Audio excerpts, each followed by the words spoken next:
শৈলকুপায় থানায় হামলা করে আসামি ছিনতাইয়ের চেষ্টা। থানায় হামলার ঘটনা তামিল ছবির দৃশ্যকেও হার মানিয়েছে। 1863 সালে প্রতিষ্ঠার পর এই প্রথমবারের মতো শৈলকুপা থানায় কোনো হামলার ঘটনা ঘটল। ট্রাক নসিমনে করে ইট এনে 20 মিনিট ধরে বৃষ্টির মতো ইট পাটকেল নিক্ষেপ। সে সময় আহত হয় 7 পুলিশ। প্রশ্ন, যেখানে পুলিশেরই নিরাপত্তা নেই সে রাজ্যে সাধারণ মানুষের নিরাপত্তা কতটুকু? সংসদ উপনির্বাচন ও উপজেলা নির্বাচনের পরই সংঘাত ছড়িয়ে পড়ে উপজেলা জুড়ে।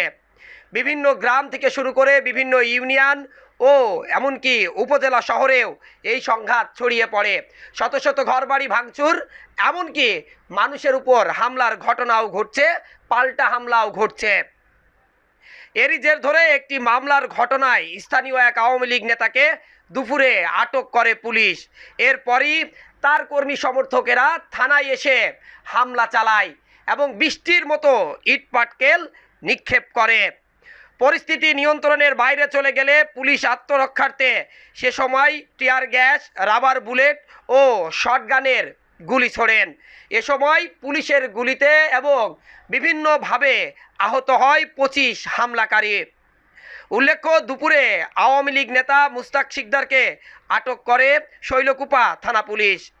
এরপরই তার সমর্থকরা শৈলকুপা থানায় নসিমন, করিমন, ট্রাক এবং মোটরসাইকেল যোগে এসে এমনকি ট্রাকে করে ইট এনে একেবারে পরিকল্পিতভাবে তাকে ছিনতাই করে নেওয়ার জন্য শৈলকুপা থানায় হামলা চালায় এবং বৃষ্টির মতো ইট পাটকেল নিক্ষেপ করে, যা রীতিমতো আতঙ্ক সৃষ্টি করে পুরো পৌর এলাকা জুড়ে।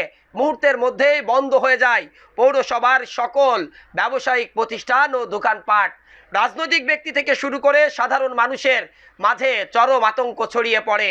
জনশূন্য হয়ে পড়ে পুরো শৈলকুপা পৌরসভা এলাকা। ঘটনার পর থানার ভিতর প্রবেশ করে দেখা যায় এজন্য এক ইটের নগরী।